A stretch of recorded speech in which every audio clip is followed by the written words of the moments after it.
So, yeah, if I go out midstream here, no, it ain't my fault. Mother Nature's on one, man. Mother Nature is on one. We have severe thunderstorms in the Pittsburgh area, flooding all over the place. You know, had Jess running outside, taking down ferns and all kinds of stuff. It was a little wild, but we should be good. We should be good. Knock on wood. You know, we got stuff to discuss here. You know, we skipped a week from the offensive expectations to the defensive expectations, so we're gonna get into those today. But I was curious. Did you see the PFF power rankings? I seen something about them, but like I do every time I see anything that is PFF or before the season has even been thought of begins, I look at it and I go, okay, that's some guy that was sitting on his toilet's opinion, but okay, we'll run with that. But yeah, I saw a little bit something about it. Yeah, sure did. Yeah, PFF, the pretty freaking funny football rankings, have us at 13th. Have the Bengals ranked at 13. I just don't know where they get that. You know, I have a hard time putting more than a couple NFC teams in front of us, which would mean there's like 10 or 11 AFC teams in front of us. Mm-hmm. I don't know, man. I don't know. That seems a little bit harsh. And I agree with you on that because, you know, I don't know if they're going off of last year's defense and maybe Joe Burrow's not the QB1 on the Cincinnati Bengals team, so we're 13. I don't know. That's, you know, I know there's something to prove there to not put us in the top 3 in the AFC. I get that we have to have a bounce back year or whatever. I still would put us 8 to 10, you know, and trying to be. Joe Burrow's got to keep you in the top 10 unless your team is just tragic around him. Yeah, I think we made some improvements, and well, maybe we'll hear about some of those improvements here on the defensive side. Yeah, well, and like we've seen some of those rankings on the wide receiver core, and the Bengals aren't even in the top 5 discussion. I saw the Chicago Bears at like 3 or 4, and I was like, huh? But hey, you know what? That's some, like I said, that's some guy that was sitting on the toilet's opinion. You know, he decided. And is that somebody not knowing if T is going to come back? We've been saying it the whole time. T is going to play this year. You know, I don't know. T's got a lot to prove too. I guess that's why they're putting us at 13, but we'll see. We'll see. All right, let's get this started and get into this defense.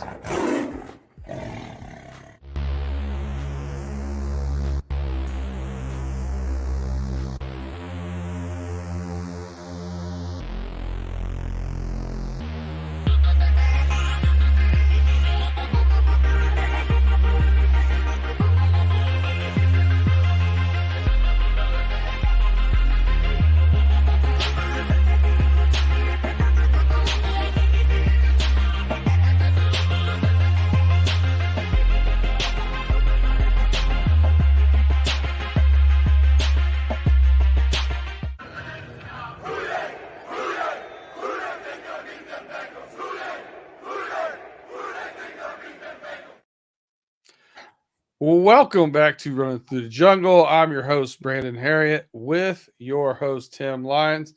And as always, our boy Austin's Art is in the building. We appreciate you rocking with us every week. And if you got a second, if you're listening to us on your favorite podcast or watching us live on YouTube, that's right, live on YouTube every Wednesday night, 8:05. You're going to keep catching us here. So if you have a chance, take a look at us, check us out, hit that like, subscribe, notification button, share us, tell a friend to tell a friend. There are Bengals fans growing in numbers all over the nation. So we appreciate you guys rocking with us as always. Tim, we're going to talk defense. I know you want to run the ball, but this time we're going to talk about whether we can stop people from running the ball, amongst other things. Yeah. A lot of defensive, a lot of additions, some good draft picks, a lot to talk about on this defensive side that we haven't seen so far. Mm-hmm. What's your overall blanket statement with the defense this year? What's your take on it? I'm just going to say it can't be any worse than what it was last year. I don't know how much more you want me to go into. We were defense was just bad last year. 30 in rush defense, 29 in pass defense, and 28 overall in defense in the league. In order for us to, I believe, in order for us to win the AFC North or even have a chance to make it to the Super Bowl or even get to that level, our defense has got to be better than ranked in the 20. It's got to be ranked above the 20.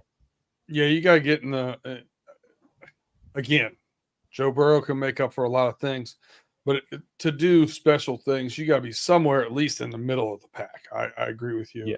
Yeah. Obviously, injuries, there was a lot of things that was going on last year. Yeah. But it's the NFL. Guess what's going to happen this year? Going to have injuries. It's going to happen every year to every team for the most part.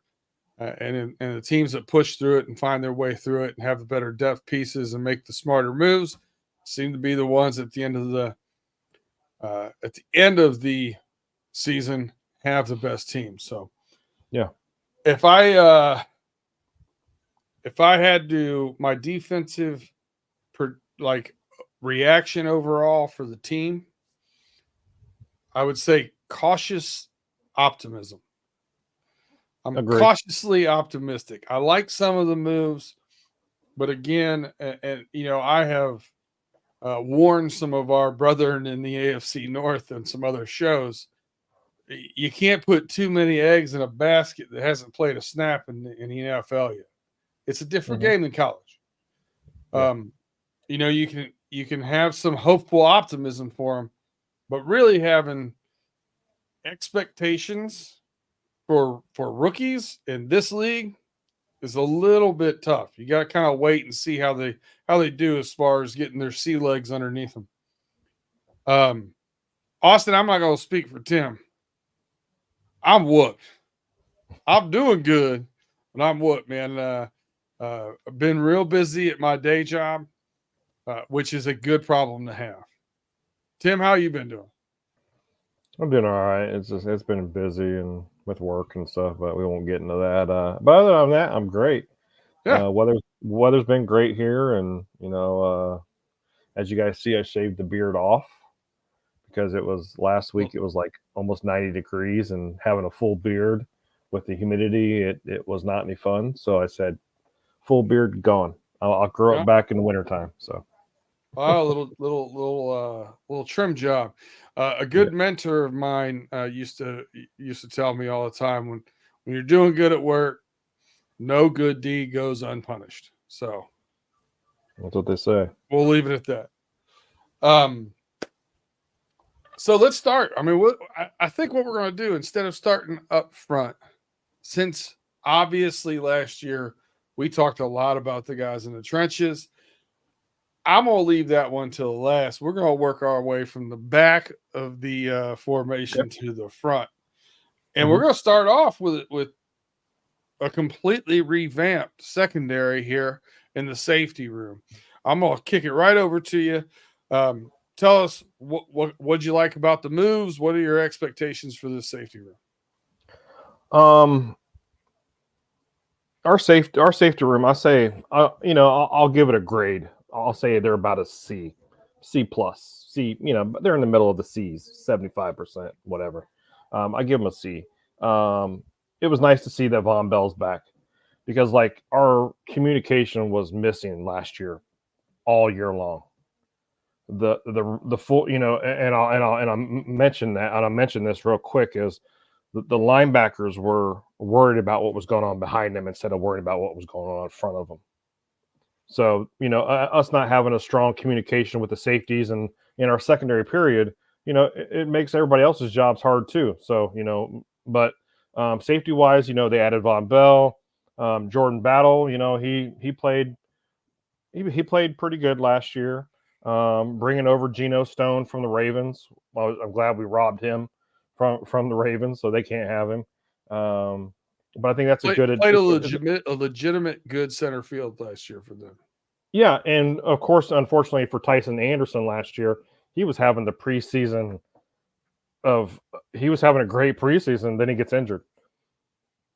Yeah. So, and then also with the whole Dax Hill thing, they switching him from, he's going to be playing from safety to a corner position. Maybe, I don't know. Maybe he's going to be a hybrid safety corner. Whatever they're going to do with them. But I think our safeties have improved from last year because of that whole Nick Scott experiment that didn't work out. We got Von Bell back, who is going to communicate and help those guys play defense. Geno Stone, he's a ball hawking safety. So he's back there. Second in the league in interceptions last year, 7 picks. 6 or 7 picks, yeah. So I think our safety room, like I said, I give us a C+ room. It's promising. We'll see what happens when the season comes. I give us a B, and if we're gonna rate them, I don't know if I'm gonna rank all of them, but okay, I'll say I like them a little bit better now because how they got better to me, right? Communication obviously is a major one. Right. Von Bell is a good tackler at safety. Mm-hmm. Geno Stone's at least an average or above average tackler at safety. A really good center fielder. Jordan Battle, I thought played pretty good most of the time at safety. So I like the depth there. Dax Hill, I thought Dax started off the year fairly good, but seemed to just have he had some plays. You talk about ball skills with Geno Stone. He had some plays where the ball hit him in the chest and he didn't make the pick. Ball hit him in the hands, didn't make the pick. Didn't turn his head, ball hit him in the helmet. There were some things that if the ball skills were a little bit better, and I think some of that stuff will rub off and he'll see some more things. And I think it's a really good learning experience. And you're 100% right on Tyson Anderson.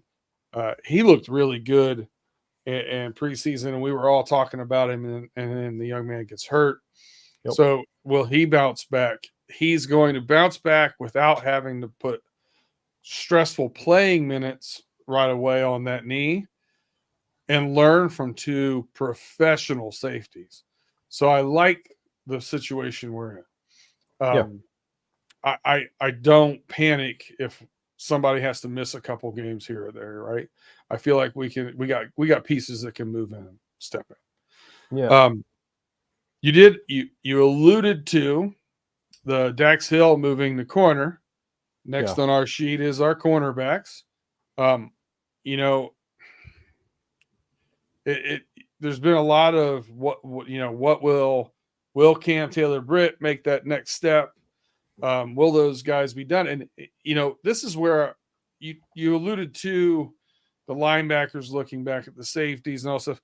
Defense is really all tied together, right? It's more of a dominoes than the offense. The offense, one guy can go out and ball out by himself, especially at the wide receiver position, but a running back can do it. A quarterback can do it. We see tight ends in the league that do it. So it feels like one guy on offense can really make more of a difference.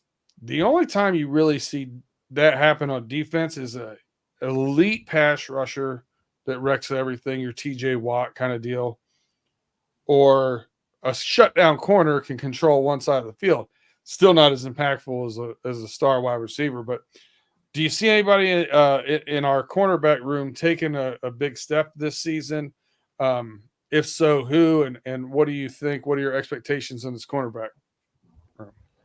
Uh, you know, I like Cam Taylor-Britt. I think he did an exceptional job last year before he got injured. He had some games where he was picking off the ball and playing great coverage. But I I don't love his see Cam. physicality. Yeah, but I don't see Cam Taylor-Britt as a true number one corner. That's my problem. I That's think my he's a problem. really good number 2. I agree with And you I could 100%. be, and this year could prove us both wrong. Next I, year, this 2024 season, he could step up and be that number one corner, CB1. He could be. We know with Mike Hilton. Mike Hilton is the nickel slot corner. That's how he plays. He's probably one of the best. I'm gonna say one of the best slot corners in the game right now in the NFL. he had another great year last year. He Probably had the a only great year. person in that secondary that did after Cam Taylor-Britt went down. Yeah, DJ Ivy's going to be back next year, or this coming. Excuse me, I should say this year. DJ Ivy's going to be back. We just signed Josh Newton. They're doing the experiment with Dax Hill, but DJ Turner, I am expecting an improvement for him because DJ Turner, he's very athletic. He ran a 4.26, Yeah, 40. I think it's what it was. 4.26, yeah. Whatever the hell it was. He's got great speed, but the problem is if you don't have I won't say the athleticism, if you don't have the intelligence, the coverage intelligence, or making sure that Feel for the game, kind of. Yeah, feel for the game, or maybe he's reacting too soon, or he's not feeling where the wide receiver is. Anticipation you've seen that a lot in films because I was watching a lot of films. You notice that he would not be on the wide receiver. He couldn't feel where the wide receiver was.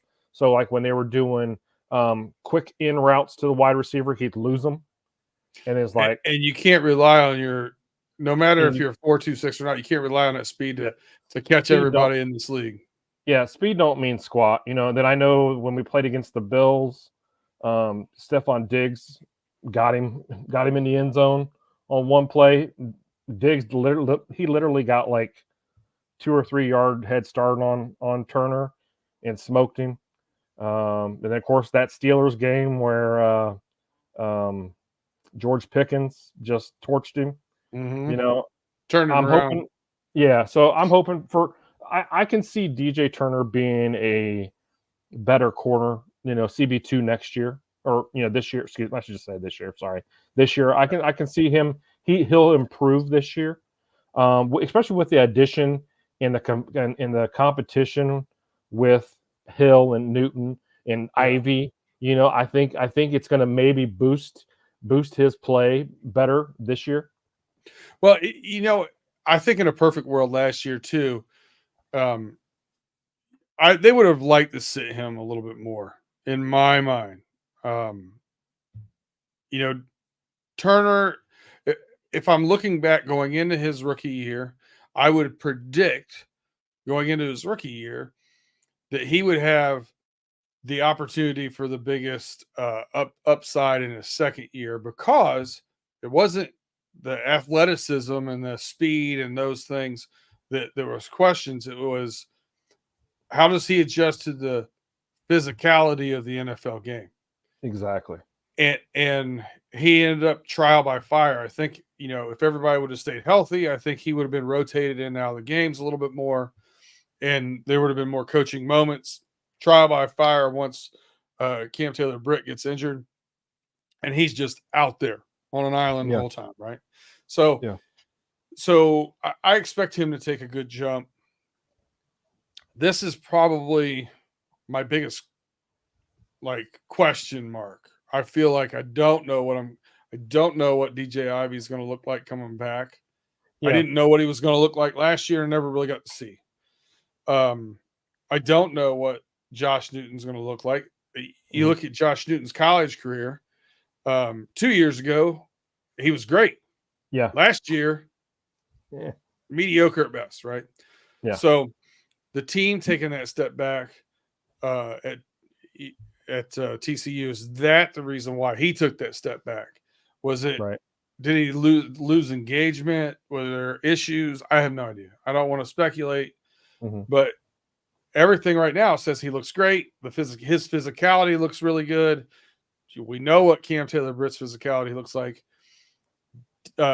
Dax Hill coming from safety over, he's going to have a pretty good physicality for a cornerback. So can that kind of help that growth there with DJ Turner?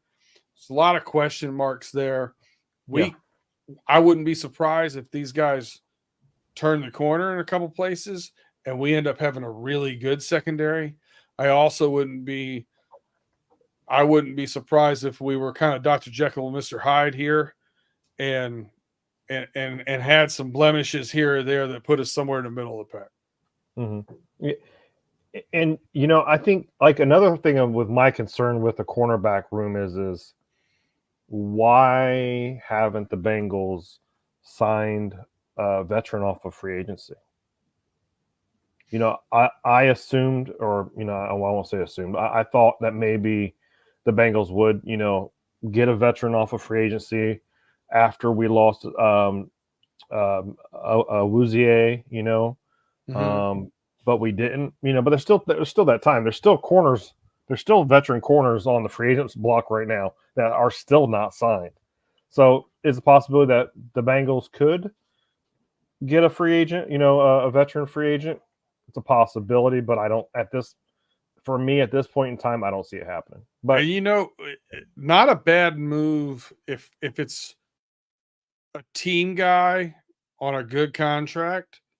I mean, a mentorship kind of deal with 4 young corners in that room, maybe not a bad idea, Yeah. All right, we'll keep moving a little closer to that line of scrimmage. Actually, before we do that, we're going to take a quick break. So if you're listening to us over here on your podcast, give us a couple minutes. You'll hear from our sponsors, and we'll be back. If you're watching this on YouTube, it'll just be a few seconds here, and we'll be right back. But yes, if you are fans of the show, you know that this is a little early to take a break, but we are without Mr. Justin Lacey, so there's a 2/3 of a show going on right now. A third of it's cut out, and we're going to keep it running here for you and keep it a little shorter than normal. So we'll be right back after these messages.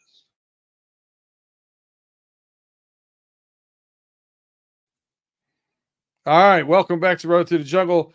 Once again, I am Brandon Herriott here with your host, Tim Lyons, and Justin Lacey taking care of some business and is going to have the week off.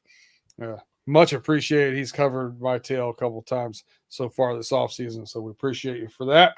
Yeah, we're going to move on to these linebackers that you mentioned a little earlier. Yeah. Logan Wilson, Jermaine Pratt, obviously those 2 stalwarts for us. Have been starting there for a few years now. What's your take on these guys and your expectations for the season? Well, with the communication coming back this year with Von Bell and Geno Stone being added and, Jordan Battles, he's no longer a rookie. He's got some experience, I believe. And then with the corner room, I believe the linebackers are going to be able to have time to focus on what's in front of them. That, like I said before, the communication was so bad last year that the linebackers were always going, what the hell's going on behind us, where they weren't able to focus on the run game, completely. They weren't able to focus on the tight ends in front of them. It was just, to be honest with you, our linebacker room, and I love Jermaine Pratt and Logan Wilson. They weren't that good last year. They were mediocre in the middle of the field linebackers. There's a lot of places you find grades on them out there that were not good last year, to your point. Yeah. So I believe that with the upgrade or with the addition of Von Bell, it's going to, because the safeties, they do a lot of run support too. So the linebackers, they're going to be able to focus on what's in front of them, what is in front of them, and that's going to be a big game changer this coming year. Yeah, I like to see these guys stay clean, stay healthy. Right now that it looks like we've got Akeem Davis Gaither here to start. We didn't really pick anybody else up. We got Shaka Hayward, undrafted free agent, signing. And yes, if that name sounds familiar, that is a nephew or cousin that played at Duke.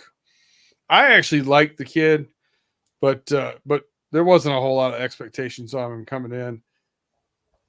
I think I expect better out of them. I saw some footage watching playbacks and stuff where it seemed like Jermaine Pratt wasn't fully engaged, gave kind of lackadaisical effort chasing tackles and stuff. I expect to see a little bit more fire out of those guys. He's a gamer. So when things are going awry and he's frustrated with people not being in the right spots or communicating, I could see that turning. Yeah. Another thing I expect, and we'll segue this right from linebacker to defensive line, I also expect those blockers not to reach the second level instantly, which once DJ Reader was out, a lot of blockers were downfield in the run game. So that's kind of an issue.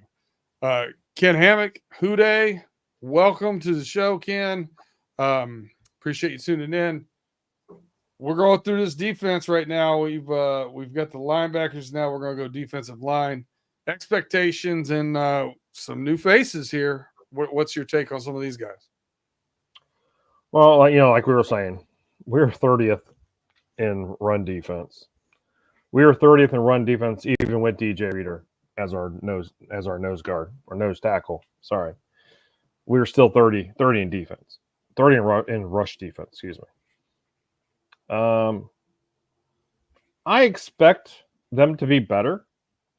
We still have BJ Hill, and we added Sheldon Rakins with the addition of Jenkins and Jackson, and we still got Zach Carter as well. I expect us to be better. I expect Hill, Rankins, or Jenkins. They're going to make a difference this year in that defensive line. I just have this feeling that it's not going to be, push, making holes and people are getting past us. No, I see us breaking up, doing some pass rushing and breaking up some run deep, or excuse me, some runs as well. Getting back in the backfield and getting that running back as soon as he gets that ball in his hand. I see it different. I think it's going to be a different kind of defensive line with Lou and everything that he went through last year with that defense and what happened with us last year as well. I can see a greater improvement in our defensive line, but I think in order for that to happen though is and I'm going to bring in the edge rushers of Trey Hendrickson and Sam Hubbard. We need to support. We need to have somebody else be a factor besides Trey Hendrickson. Trey Hendrickson is going to have to not be the only one sacking the quarterback, not the only one putting pressure on the quarterback, I agree with you, and I like what you said there about Lou. Lou's got something to prove too. 2 years ago, we felt we were very fortunate. Yeah. We thought we were very fortunate Lou came back. And then last year, Lou didn't even get the sniff a head coaching job. Right. So he's got something to prove. Now, I wonder, because you look at some of these guys, they're a little bit different than those.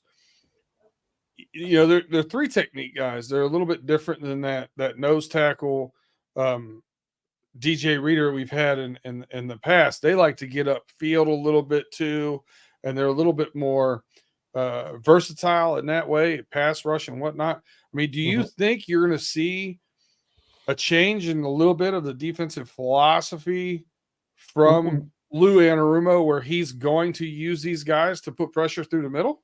We have to. We're going to have to. For us to be having a successful season, we have to do something. We have to show some kind of change or different formations, or moving Hendrickson around, moving Hubbard around. Last year our defensive line besides Hendrickson was trash. I'm sorry to say that.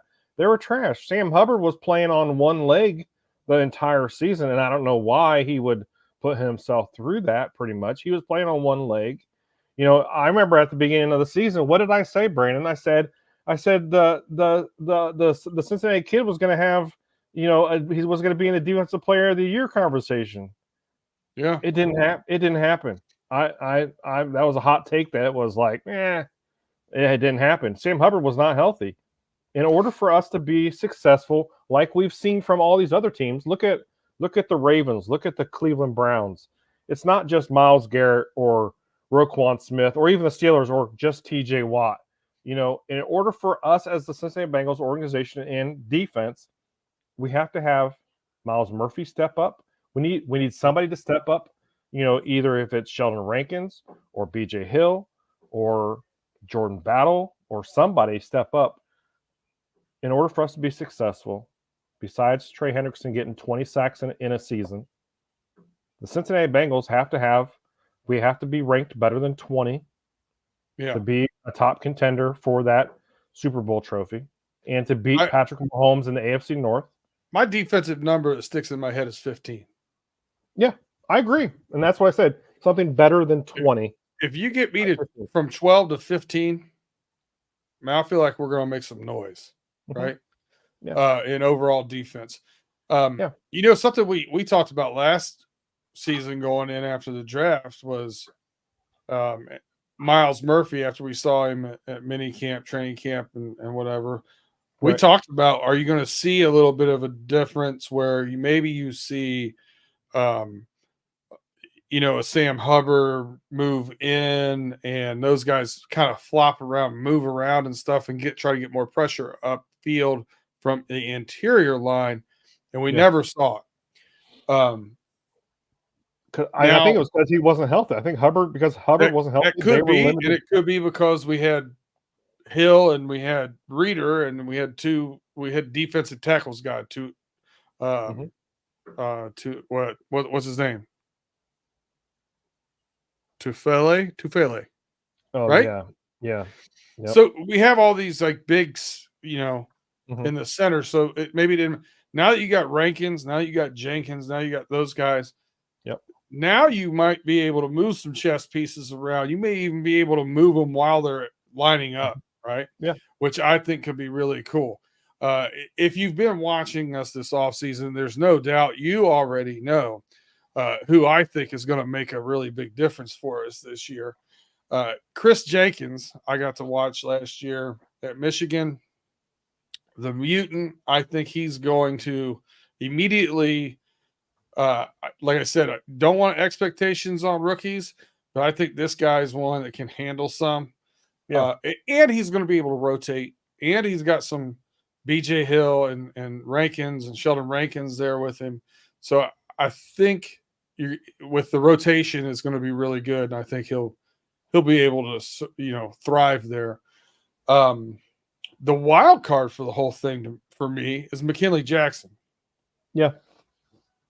What McKinley Jackson does and what that second step for Myles Murphy does can make this go from a little bit of an improvement to a pretty darn good defensive line, right? Yeah. So that's kind of where I'm looking at. I gotta see those two pieces and how they progress, because I don't want to put those expectations, especially on McKinley Jackson coming in. But we'll see. I mean, he's a 325-pounder that was a 5-star recruit coming out and is big and can move, and it could be really good. So defensive expectations overall improved, but still a lot to prove. Yeah. How about special teams? Is there anything that you want to comment on with special teams? We got Money Mac. Money Mac is, he's a hell of a kicker. I'm glad that the Bengals drafted him when they did. He was a good addition. He's proven, last year, he missed some field goals. I won't say that he was, Money Mac last year, but he's still Money Mac. He's still really good. He's still really good. Yeah, he is. How to me right now, like they're bringing on this new kick return, like the XFL and stuff. So I don't know, Yeah. how the Bengals are going to go. Are they going to put, Charlie Jones back there and Yoshi, Chris whatever. Evans and Travion Williams. Is that how they stick? Yeah, how are they going to? How are they planning on working that? Because I did look at some of the rules for the new kickoff rule was if you kick it within that green zone between the goal line and I think like the 20-yard, 10, 15, 20-yard line, whatever it is, the returner has to return it. They have to return it. Mm-hmm. There's no, fair catch, have a nice day. So, and then of course, if it's kicked in the end zone, they get the ball at the 30 or 40-yard line. I forget whatever I thought it was 40, but I could be wrong. I think it's 40 also. I think I remember it was 40. So, this new kickoff rule, it's going to be interesting to see. But, they like don't get I said, the big running start, which is why I think some of these running backs and bigger guys, I think are going to bode well in that. Mm-hmm. Not having as big of a running start, only having that 20 yards. So, yeah. I tell you mine, Brad Robbins, rooting for my Michigan guys like normal. Yeah. Didn't quite do the job last year. No. And from watching him, I thought he did a much better job at Michigan. He had a much better average. I think they were trying to work on him with hang time a little bit more. And I don't know if I don't know. They got him off, like kind of off of his game a little bit, and he never recovered. Will he recover or will he need a change of scenery? I don't know, but we got Austin McNamara coming in from Texas Tech, and he's 6'5". He's a 6'5" punter, so we know he's got a big leg. Yeah, that's a big guy. So big guy, we'll see. I mean, I think they're going to be a little bit there, and then also kick returning, right? I wouldn't mind if you need something sparked later in a game or whatever. I mean, would you get mad if you saw Chase Brown or Jamar Chase back there? Every once in a blue moon, if it's a big game. I'm just saying. Well, I don't know. I don't know if I would put Jamar Chase out there, the fear that he would get hurt. Well, you remember Chase, Dion has some special moments. And Devin Hester did too, and Yeah, but Dion was really important in that secondary. True. He was their shutdown corner, so I would have that same concern or worry in my mind. Yeah, I'm not saying do it very often. If the game, if we're down, if we're down by 4 points and we're getting the ball, you put damn Jamar Chase back there, or if we're down 1 and we give up a field goal and go down 4 with 57 seconds left, let them do it. To the Pittsburgh Steelers in December, let them do it. Man, you got to think about it, don't you? Run it down their throat and take it to the easy. You got to think about it. It could be fun. And listen, if I'm on the other foot here, and that's the situation they're in, and I'm the Pittsburgh Steelers, you can have it at the 40-yard line. I ain't giving him the ball. Yeah. I ain't giving him the ball. But then you pick your poison, right? So then you're down 4 and you give Joe Burrow the ball at the 40-yard line. It's interesting. It's interesting to say the least. Yeah, it's kind of that situation of you're damned if you do, damned if you don't. Yeah. If anybody did not catch our episode last week we had some interesting things going on, so we got to talk about T and some contracts. If you haven't seen it, I really suggest you go back and see that one. 2 weeks ago, we did our offensive expectations, so if you want to check those out, definitely go back and look at those. And if you did not get to see our show last week, or if you did not get to hear the opening last week, I do want to take one more moment of this program to just reiterate that Jerry Jones can pound sand. Yes. Yeah, he can kiss my right cheek. In that lawsuit where they're suing because the NFL has too much demand and not enough supply. I don't know what they're really arguing about. If someone's willing to pay $400 for the NFL Sunday ticket. I mean, it's capitalism at its finest, in my view. But he talked about market share, like sharing profits and profit sharing and stuff, and took a slap at the Bengals, saying he's not the Cincinnati Bengals. Well, he was also discussing the small market in NFL, in the NFL and the NFL teams and broadcasting. And he said, then he made that comment about the Bengals. Because they share some of those, they share all of that revenue that comes in from those deals. And he said, if it like it would behoove him to have separate deals because he would make more money instead of sharing it. He doesn't need to share it. He's not the Bengals, is basically how it got put out there in synopsis. So I still got a bad taste in my mouth about that. Still got a bad taste in my mouth. Let's flip the script on him. Let's flip the script on him. I never liked him or the Cowboys or anybody else. Nope, me neither. Closing remarks, man. We wrapped up the defense. We wrapped up the offense. We're hitting that lull in the season. You got any closing remarks for the people out there?